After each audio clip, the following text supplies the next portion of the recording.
नमस्कार, आप सभी का स्वागत है आपके अपने YouTube चैनल ज्ञान पहचान पर। और आज हम कक्षा 12 भूगोल मानव भूगोल के मूल सिद्धांत की पाठ्य पुस्तक के चैप्टर नंबर 2 विश्व जनसंख्या घनत्व वितरण और वृद्धि के बारे में पढ़ेंगे। इस चैप्टर को हम टोटल 2 पार्ट्स के अंदर कवर करेंगे। आज पहले पार्ट में हम 5 पॉइंट्स पढ़ने वाले हैं और ये 5 पॉइंट्स हैं: विश्व में जनसंख्या वितरण के प्रारूप, जनसंख्या का घनत्व, जनसंख्या वितरण को प्रभावित करने वाले कारक, जनसंख्या वृद्धि और जनसंख्या परिवर्तन के घटक। इन 5 पॉइंट्स को पढ़ेंगे और ये 5 पॉइंट्स आपकी एनसीईआरटी की जो पाठ्य पुस्तक है उसमें एज इट इज़ दे रखे हैं। इन्हीं के अकॉर्डिंग मैं आपको ये चैप्टर कंप्लीट करवा रहा हूँ ताकि आपको बोर्ड एग्जाम 2024 की जो परीक्षा होगी उसमें कोई दिक्कत ना है। इसमें से मैं एनसीईआरटी की बुक से कोई भी चीज़ें नहीं छोड़ने वाला, इसीलिए ये कंप्लीट टॉपिक अब मैं आपको करवा रहा हूँ।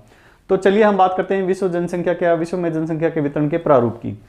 देखो, लगातार हमारे विश्व की जो जनसंख्या है वो बढ़ रही है।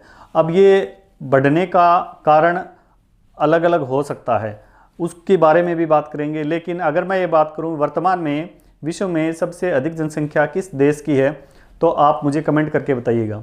हालांकि लाइव काउंटिंग में थोड़ी देर पहले ही मैं जब देख रहा था तो उसमें नंबर 1 पे चीन आता है, नंबर 2 पे भारत का नंबर आता है और तीसरे नंबर पे यूएसए संयुक्त राज्य अमेरिका का नंबर आता है। ठीक है, वितरण का अर्थ क्या है? वितरण का अर्थ है कि लोग कहाँ कहाँ फैले हुए हैं, किन किन क्षेत्रों में वो रह रहे हैं और कितनी संख्या में रह रहे हैं। इस चीज़ को हम वितरण कहेंगे, डिस्ट्रीब्यूशन कहेंगे, राइट। अब बात ये आती है कि क्या सारे के सारे लोग एक ही जगह पे रहते हैं या अलग अलग क्षेत्रों में अलग अलग जगहों पे रह रहे हैं और वो कितनी संख्या में रह रहे हैं और क्यों रह रहे हैं। देखो, अगर मैं पूरी जनसंख्या की बात करूँ, संपूर्ण जनसंख्या की बात करूँ तो उसका जो 90% जो हिस्सा है वो स्थल भाग के केवल 10% भाग पर ही निवास करता है।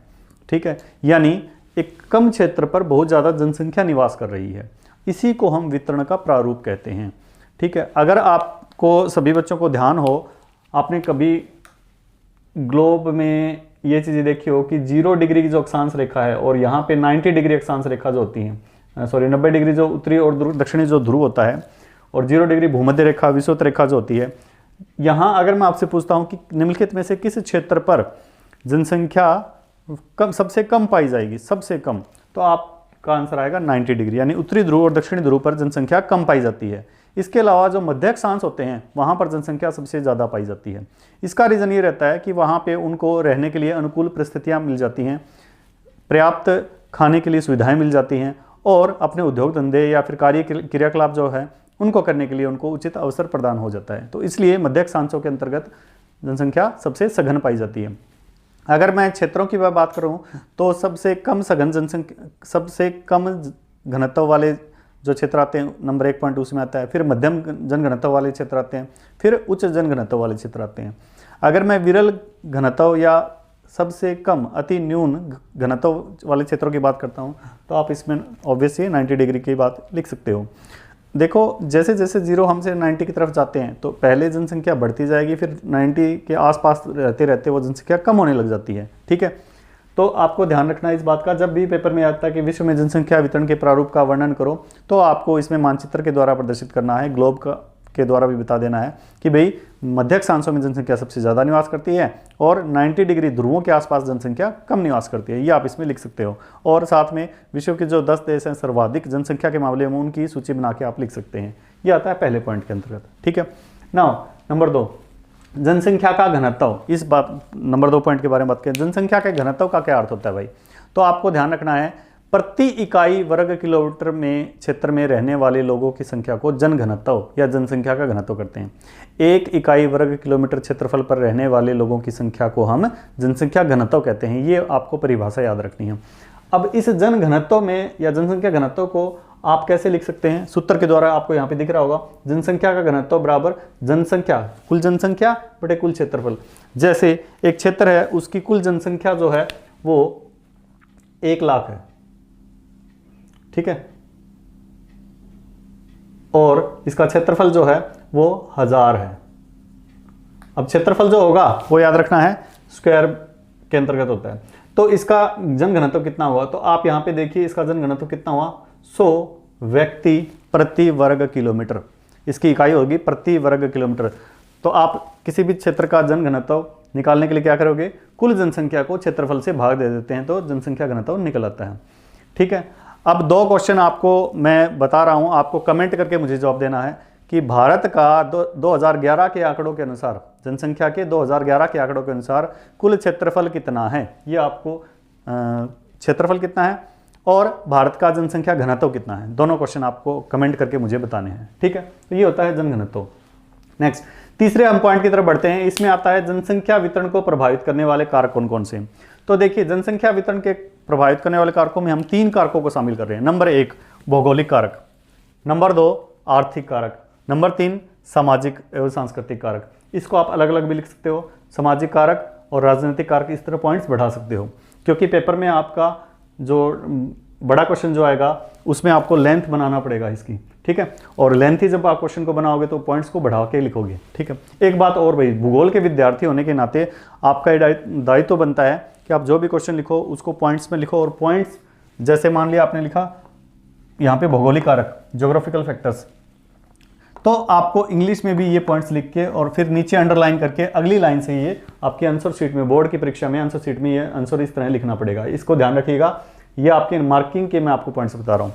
चलिए हम बात करते हैं इन पॉइंट्स की कि जनसंख्या वितरण को प्रभावित करने वाले कारकों में सबसे पहला पॉइंट आता है भौगोलिक कारक। इसके अंदर आता है जल की उपलब्धता।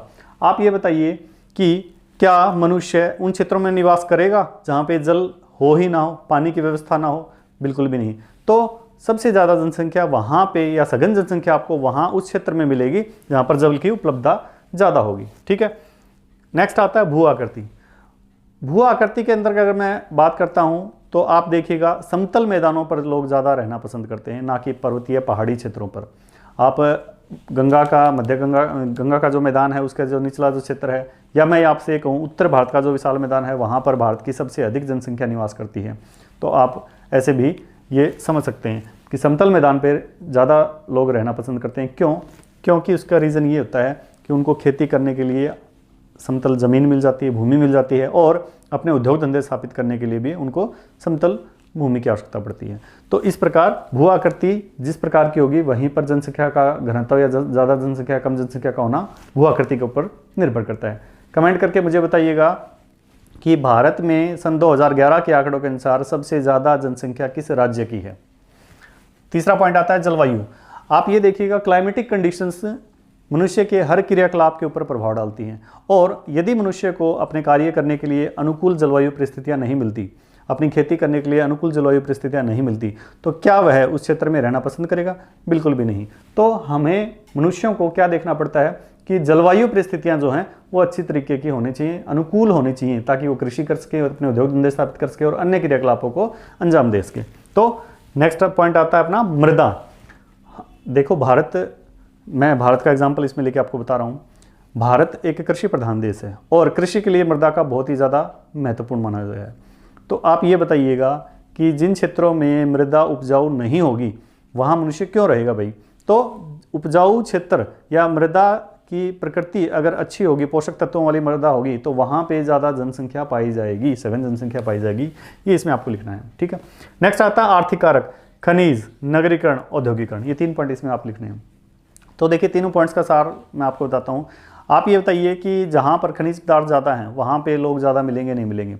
बड़ी बड़ी खानें जहाँ पे होती हैं, खनिज पदार्थ जहाँ से निकाले जाते हैं खोद कर, तो उन खनिज पदार्थों के लिए आप ध्यान से सुनिएगा इस बात को, उन खनिज पदार्थों के लिए बहुत ज़्यादा श्रमिक चाहिएगा, क्योंकि वहाँ पे सुरंगें बनाने के लिए, खदानों का काम करने के लिए मनुष्य की आवश्यकता पड़ती है, और धीरे धीरे करके वहाँ पे उनको रोज़गार मिलता है। तो इसलिए जैसे क्षेत्र जहाँ पे खनिजों की बहुलता पाई जाती है वहाँ पर सघन जनसंख्या पाई जाएगी, और दूसरे क्षेत्रों में जनसंख्या कम पाई जाएगी। फिर आता है नगरीकरण।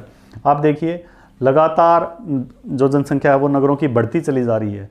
जहाँ पर जिस क्षेत्र में सारी सुविधाएं होंगी, नगरों की सारी सुविधाएं जहाँ पे मिलती हैं, चाहे वो आपकी मूलभूत आवश्यकताएं हों या फिर आपकी विशेष आवश्यकताएं हों, तो नगरों में लोग पलायन करते हैं, प्रवास करते हैं, वहाँ पे उनको बहुत सारी सुविधाएं मिलती हैं, उचित कार्यकलाप करने के लिए उनको अवसर प्राप्त होते हैं, तो वो जनसंख्या वहाँ पे बढ़ाने का काम करते हैं। ठीक है, फिर आता है औद्योगिकरण। नो डाउट, अगर किसी क्षेत्र में उद्योग धंधे ज़्यादा होंगे तो वहाँ पे लोगों की संख्या ज़्यादा होगी।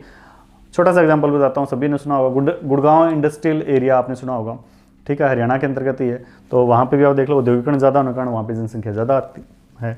तीसरा पॉइंट आता है सामाजिक और सांस्कृतिक कारक। देखो, कई बार धार्मिक आस्थाओं से संबंधित कुछ मनुष्यों के सिंबल्स होते हैं, वो अपने जगह अपने क्षेत्र पे ही रहना चाहते हैं, तो धीरे धीरे वहाँ जनसंख्या बढ़ती चली जाती है। ठीक है, इसके अलावा कई राजनीतिक कारण भी हो सकते हैं, वहाँ पे सरकार की नीतियाँ भी ना हों सही, या फिर युद्ध अराजकता की स्थिति पैदा होगी, तो वहाँ पे लोग ज़्यादा रहना पसंद नहीं करते ऐसी स्थिति के अंतर्गत। ठीक है, तो ये सारे मिक्स पॉइंट आप लिख सकते हो इसमें। तो ऑल ओवर ये जनसंख्या वितरण को प्रभावित करने वाले कारकों में ये सारे पॉइंट आएंगे। नेक्स्ट आता है जनसंख्या वृद्धि। जनसंख्या वृद्धि का मतलब क्या है? एक क्षेत्र विशेष में एक विशेष समय अवधि में हुए जनसंख्या में परिवर्तन को हम जनसंख्या वृद्धि कहते हैं। दोबारा बता रहा हूं, एक क्षेत्र विशेष में एक विशेष समय अंतराल के दौरान हुए जनसंख्या में परिवर्तन को हम क्या कहेंगे? जनसंख्या वृद्धि कहेंगे। ठीक है, यहाँ पे देखिए मैंने ये पॉइंट लिखे हैं, जनसंख्या वृद्धि नंबर 4 पॉइंट में हम इन 6 पॉइंट्स को पढ़ने वाले हैं। पहला आता है जनसंख्या वृद्धि। अभी मैंने बताया कि जनसंख्या में परिवर्तन हुआ है, कितनी जनसंख्या बढ़ी है या घटी है, उसको हम जनसंख्या की वृद्धि कहते हैं। और जब इसको हम प्रतिशत में व्यक्त करते हैं तो ये जनसंख्या की वृद्धि दर कहलाती है। ठीक है, नेक्स्ट आता है जनसंख्या की प्राकृतिक वृद्धि क्या होती है। देखिए, प्राकृतिक वृद्धि का मतलब ये होता है कि जनसंख्या में अगर एक विशेष समय के दौरान, एक विशेष समय के दौरान अगर मैं ये कहूँ जन्म और मृत्यु दर, 2 चीज़ें होती हैं इसमें। जन्म और मृत्यु का जो अंतर है वो जैसे जैसे बढ़ता जाएगा घटता जाएगा, तो उससे जनसंख्या में जो परिवर्तन हो रहा है उसको जनसंख्या की प्राकृतिक वृद्धि कहेंगे। प्राकृतिक वृद्धि है ये। ठीक है, क्लियर हो गया यहाँ पे बात। जन्म और मृत्यु के अंतर से बढ़ने वाली जनसंख्या को हम जनसंख्या की प्राकृतिक वृद्धि कहते हैं। क्लियर हो गया पॉइंट। नेक्स्ट नंबर 4 आता है जनसंख्या की वास्तविक वृद्धि। तो देखिए, इसमें हम जन्म और मृत्यु के साथ साथ आप्रवास और उत्प्रवास, इन 2 कारकों को भी शामिल कर लेते हैं। जन्म और मृत्यु के अंतर से बढ़ने वाली जनसंख्या और आप्रवास और उत्प्रवास से होने वाली जनसंख्या में परिवर्तन को हम जनसंख्या की वास्तविक वृद्धि कहते हैं। ठीक है, अगला आता है जनसंख्या की धनात्मक वृद्धि। देखो, धनात्मक वृद्धि का मतलब होता है जब जनसंख्या, किसी क्षेत्र की जनसंख्या में जन्म दर जो है वो मृत्यु दर से ज़्यादा हो जाती है, तो उसको हम जनसंख्या की धनात्मक वृद्धि कहते हैं। ठीक है, इसका मतलब आप इसको ऐसे तरीके से भी डिफाइन कर सकते हो, जब अन्य देशों से लोग स्थायी रूप से उस देश में प्रवास कर जाएं तो उसको हम जनसंख्या की धनात्मक वृद्धि कहते हैं। ठीक है, और जनसंख्या की ऋणात्मक वृद्धि जब जन्म दर मृत्यु दर से कम हो जाती है तो वहाँ पे जनसंख्या की ऋणात्मक वृद्धि होती है। या फिर मैं कहूँ अन्य देशों में प्रवास कर जाते हैं लोग, तो वहाँ पे ऋणात्मक वृद्धि होती है। तो ये 6 पॉइंट्स आपकी किताब के अंतर्गत हैं, आप उनको देख भी सकते हैं और उनको जरूर लिखिएगा। ठीक है, नंबर 5वां पॉइंट आता है जनसंख्या परिवर्तन के घटक। जनसंख्या में जो परिवर्तन हो रहा है उसके क्या क्या कारण हैं, कौन कौन से घटक हैं, कंपोनेंट्स कौन कौन से हैं। सो इस पॉइंट्स के अंदर 3 पॉइंट आते हैं: अशोधित जन्म दर, अशोधित मृत्यु दर और प्रवास। अशोधित जन्म दर को हम क्रूड बर्थ रेट बोलते हैं और अशोधित मृत्यु दर को हम CDR या क्रूड डेथ रेट के नाम से बोला जाता है। और तीसरा आता है प्रवास, जिसको हम माइग्रेशन बोलते हैं। इनमें से आज हम 2 पॉइंट्स पढ़ने वाले हैं, अशोधित जन्म दर और मृत्यु दर। देखिए, प्रवास जो है, प्रवास और जनानकीय संक्रमण, ये 2 पॉइंट्स हम नेक्स्ट वीडियो के इसी के सेकंड पार्ट के अंदर हम पढ़ेंगे। लेकिन अभी पहले एक बार इनको देखते हैं, अशोधित जन्म दर और अशोधित मृत्यु दर क्या है।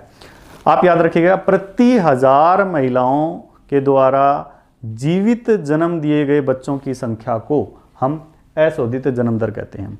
1000 व्यक्तियों की संख्या पर जीवित लेने वाले बच्चों की संख्या को हम अशोधित जन्म दर कहते हैं। और सेम इसी सेंस में अशोधित मृत्यु दर किसे कहेंगे कि प्रति 1000 व्यक्तियों की संख्या के पीछे मरने वाले बच्चों की संख्या को हम अशोधित मृत्यु दर कहते हैं।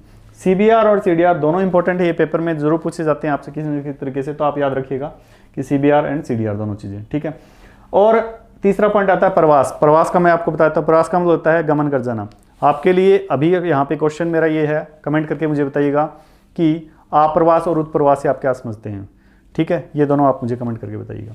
चलो, अब हमने इसमें जो पढ़ा है मैं उसको दोबारा से रिवाइज कर देता हूँ। हम पढ़ रहे हैं विश्व जनसंख्या कक्षा 12 भूगोल का 2nd चैप्टर का पहला पार्ट, और इसमें हम वितरण के प्रारूप को पढ़ रहे हैं और जनसंख्या के घनत्व को पढ़ा है। जनसंख्या के वितरण को प्रभावित करने वाले 3-4 पॉइंट्स पढ़े हैं। जनसंख्या वृद्धि किसे कहते हैं और इसके 5-6 कंसेप्ट जो हैं वो पढ़े हैं। और जनसंख्या परिवर्तन के 2 घटक पढ़े हमने, अशोधित जन्म दर, अशोधित मृत्यु दर। एक और बात मैं आपसे पूछता हूँ कि आप में से ऐसा कोई कैंडिडेट है जो मुझे कमेंट में ये बताएगा कि अशोधित जन्म दर का सूत्र या फॉर्मूला क्या होता है। बताइएगा जरूर, मैं वेट करूंगा और आपके कमेंट का रिप्लाई भी करूंगा। फिलहाल आज के अपने इस टॉपिक में इतना ही, और नेक्स्ट जो कल इसका हम 2nd पार्ट पढ़ेंगे उसमें मैं आपको प्रवास और जनानकीय संक्रमण सिद्धांत की जरूर करवाऊंगा। हालांकि देखो, ये काफ़ी इंपॉर्टेंट चैप्टर है और NCERT में 2023-24 के जो रैशनलाइज कंटेंट हुआ था उसमें से तीसरा चैप्टर आपका कटा हुआ है। इस चैप्टर में आपको सारी चीज़ें पढ़नी है। तो इसीलिए मैं कल के जो अपना वीडियो होगा उसमें प्रवास और जनांगीय संक्रमण सिद्धांत की जो पूरी तरह कंसेप्ट जो है, संकल्पना जो है, उसको हम पढ़ने वाले हैं। फिलहाल आज के अपने इस चैप्टर के अंदर इतना ही। अगर आपको कोई चीज़ समझ ना आई तो मुझे कमेंट करके ज़रूर बताइएगा, और जो जो पॉइंट्स मैंने आपको बताए हैं वो ज़रूर पढ़िएगा। इसमें से क्वेश्चन पक्के आएंगे, काफ़ी इंपॉर्टेंट चैप्टर है। आपकी जो भूगोल की जो दूसरी जो पुस्तक है, सेकंड जो बुक है, उसमें पहला जो चैप्टर है वो इसी से संबंधित है। उसमें भारत के आंकड़े हैं और यहाँ पे हम विश्व जनसंख्या की बात कर रहे हैं। ठीक है, दैट्स इट। इसमें से एक दो क्वेश्चन और आपको याद रखने हैं। जैसे अगर मैं आपसे पूछता हूँ कि भारत की जनसंख्या 2001 में कितनी थी और 2011 के अंदर कितनी है और इनका अंतर कितना है, तो वो आपके टोटल जनसंख्या वृद्धि को दर्शाएगा। ठीक है, दैट्स इट, थैंक यू। और हाँ, महत्वपूर्ण बात, अपने इस चैनल को ज़रूर सब्सक्राइब करो भाई। आपका हालांकि सपोर्ट बहुत अच्छा मिल रहा है मुझे, और मैं चाहता हूँ कि आप और भी ज़्यादा सपोर्ट करें। वीडियो को पूरी तरीके से देखें। पूरी वीडियो जो मैंने बनाई है, तभी आपको ये चैप्टर इंटरेस्टिंग लगेगा, तभी समझ में आएगा। और हो सके तो मैप का इस्तेमाल पक्का कीजिएगा भूगोल के अंतर्गत। ठीक है, थैंक यू सो मच।